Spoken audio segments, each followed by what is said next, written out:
Oh, here we are again now, and it's like no time has passed. Gazing out upon the sunset as it sinks into the night. Many times it seemed as though a given day might be our last. Face to face with certain death, it's somehow coming out alright. I don't think that we have any cause to lament, but there's quite a lot of thrilling intent, thrilling intent, thrilling intent, thrilling intent.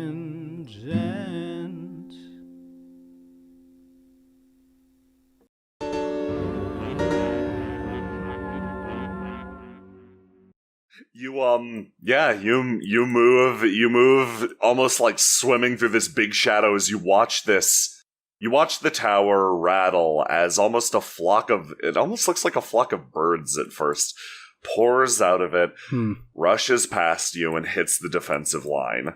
Oddly beautiful. Yeah. A few breach over it. They clear the tree line, and you see ballista firing off one after the other, taking them down. Some, of course, wheedle through, and yeah, that makes sense. That's what happened at the warehouse. Yeah. Mercy? Is this going okay? Mercy, you notice that Mercy's like very focused. She seems the type that once she's made a decision, that is the plan. She is just running. I am optimistic, but I appreciate the concern. All right, they've got our back. Gregor, you almost find yourself forging ahead alongside Mercy as you see the carnage unfold behind you. With that distance between you and it, there is this sort of strange beauty to it, and silence begins to fall as you cloak yourself in shadow. You travel along the needle-thin path that the sky's shadow traces, and you stop. You're the absolute first one to see it. There's something on the path immediately in front of you. Your instincts flare up. It's clearly of the same material as those creatures, but you examine it. In that crater in front of you is buried, almost sort of halfway up the polearm section, one of their spears. And you're like, oh yeah, of course, the attack's begun, that's natural. But then you remember, those spears actually vanished along with the creatures. They almost seem to pop out of existence as well. Seeing one lying here unattended is extremely odd, actually. Yeah, why would a spear be here and not at the front lines where they're using them? It is punctured into the ground. Inian runs up. Whoa, okay. Yeah, that's something you don't see every day. How big is it? It's big. It's the size of Inian. You look down, and Harlock, you're the first person that notices it. The ground is almost craggy. It's dehydrated. This spear and this impact probably happens not just now, not during this attack. This likely happened days ago, actually, and this spear has been here ever since. Huh. I guess one of them lost its spear, and it's still flying around trying to find it. Mercy, that is extremely incongruous with how these things have worked in the past. They will bombard your area, and then, almost like your own implements, the spears will flit out of existence. So strange to see one here. Mercy just narrows her eyes and she lightly puts a hand down in the stonework. She doesn't really feel it, but it's still just something that she does naturally to kind of guesstimate the difference of the texture of the surfaces. Why on earth has this one changed so much from the impact? Yeah, Harlock is going to investigate the ground surrounding it. Okay, excellent. Marcus is, I think, going to investigate whatever arcane signature this thing has at the same time. Yeah. Guys, just keep in mind that they're fighting for us. We might want to hit this one on the way back. That is a very fair point. That's a pretty good point, actually. Yeah, good priorities, Gregor. Okay. I'll give you do you want me to give you the quickest possible rundown of what you can discern from this? Yeah, unless we see anything crazy right now. Okay. So yes. If you're talking about arcane signatures, etc., these creatures have been janking you out up to this point, Marcus. They feel like almost aberrations. They feel, well, the closest thing that they feel to is almost something that was summoned by magic. Almost similar to an imp, weirdly. Something that has a temporary contract that allows them to manifest for a little bit of time. And, you can tell. Something's anchoring them here. This spear itself has hints of that same energy, but not like... It's not so absolute, it's not woven from that fabric. This feels like if all of the other spears that you saw felt like imitations temporarily willed into existence, this one in front of you feels very real. This feels like an actual weapon one of these creatures would use, which is strange. Out of curiosity, because I was at the Capitol when it went, is this like impact crater and like this weird texture, is it similar to what the tower is like where it landed? Oh, yes, actually. Because the tower is low-key just a real big spear. Yeah, that is the best point of comparison to make here. Absolutely, you are correct. Marcus is sharing all of this with the rest of the party as he checks it out. This actually, Mercedes, you take a step back and you can actually pretty clearly see it. The exact point of impact of the tower. This is almost like a microcosm of what the Capitol looks like right now. A ring of dust set around an absolutely devastated core, a single white pillar sticking up in the middle. The grasslands around the outside are equivalent to your tree line, your last line of defense. You are more or less looking at a miniaturized version of the situation.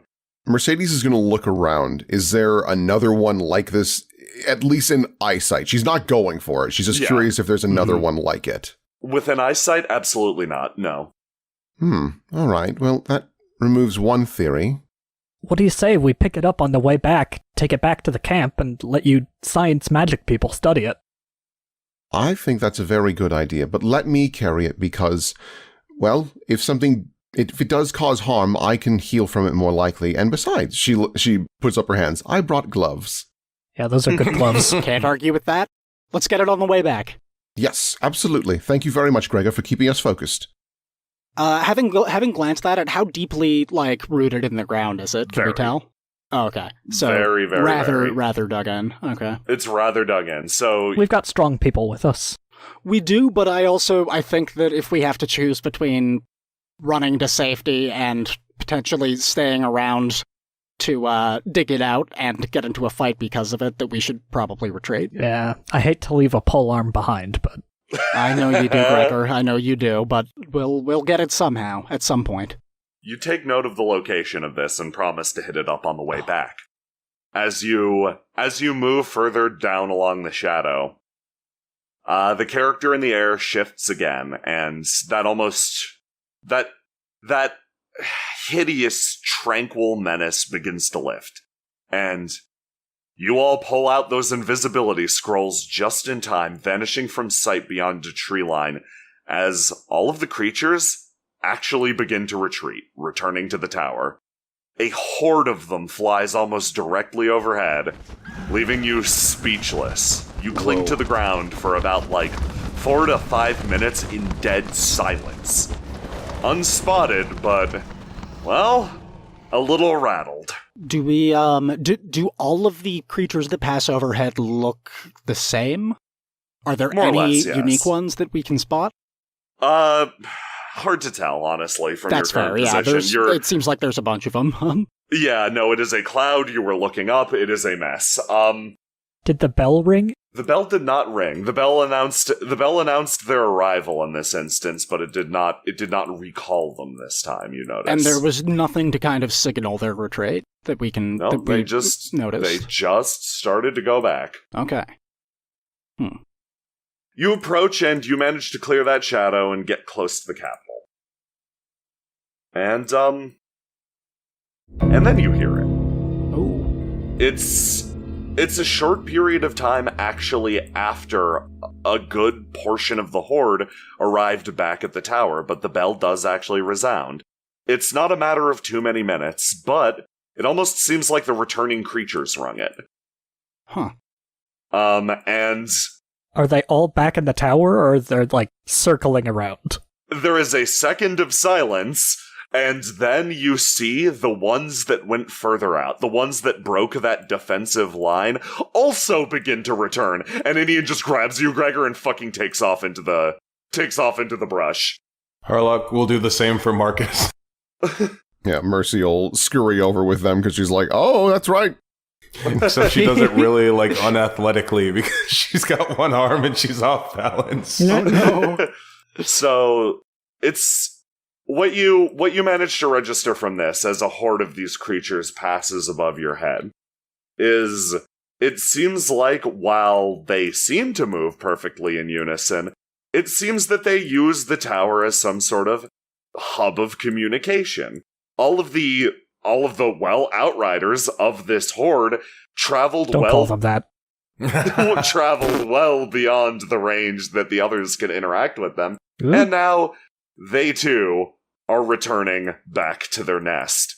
It's so strange. You expect them to circle the tower like almost like birds, but it just vanish as they approach. Can we see any sign of the bell itself at the top of the tower? From here, no, not really. Yeah, I didn't think so, but wanted to make sure. Yeah. Indian crawls her way out of the bush. Okay. That's strange. They just For disappeared. safe. Did they just despawn? Do they, when they disappear, do they make contact with the tower? They or do is it... seem to make contact with the tower, but your eyesight isn't quite good enough to determine what the fuck. It's like you see them approach the tower and then their silhouettes vanish. You're mighty close to the tower at this point, but your eyesight does have its limits. Is that what happens to your weapons, Mercedes? No, mine's a bit different because whenever I bring out my blacksmithing tools, they're coming from my personal forge at home. The thing that I'm suddenly curious about is, I need to get closer before I can make such a hypothesis. What if the Do tower... we want to get much closer? If we can, I think we should. Maybe. It's up to you. Well, I have a thought of, I have one thought about how to potentially get a rock sample from the wall without getting any closer. Oh. Yeah, it's, and I guess, yeah, Marcus would explain his plan here. It's very simple. I create a chain of shadow hands to telephone line a chisel over to the wall, gather a sample, and then pass it all back. You mean a Kira phone? Yes, of course. You're right. Please, I misspoke. Marcus, unfortunately, still a multi-mile affair. We're still so Oh, is far. We're really far. Oh, I thought you said we were remarkably close. Oh yeah, you're close, but the capital ruins are comparatively pretty big, and Gotcha. even navigating them is going to be an issue in itself. Like, distance-wise, not too bad. You've got some genuine, like, ruin exploration in front of you. Gotcha. I misunderstood what you said then. Yeah. Never mind. Sprawled out along the base of the tower is the ruins of the capital. Oh, we have to at least get to that. Yeah, I think so. Does it look like we can take cover in there? Yeah. Okay. Well then, we have learned already a fair amount of information, quite frankly, but I would rather not dilly-dally because they are home, which means, well, this is a good opportunity to not be attacked immediately in travel. True. You travel into the ruined capital gate. You notice as you get closer and closer, the dust gets thicker and thicker. It turns into this almost calcified mess around your feet. And at parts it feels like you're almost trudging through snow. Ugh. Mercy, this is the closest you've been to the capital in 6 months. Yeah, Mercy, she isn't like scared or anything, but it's like hitting her of like, oh man, we're actually doing this. And you approach those great gates.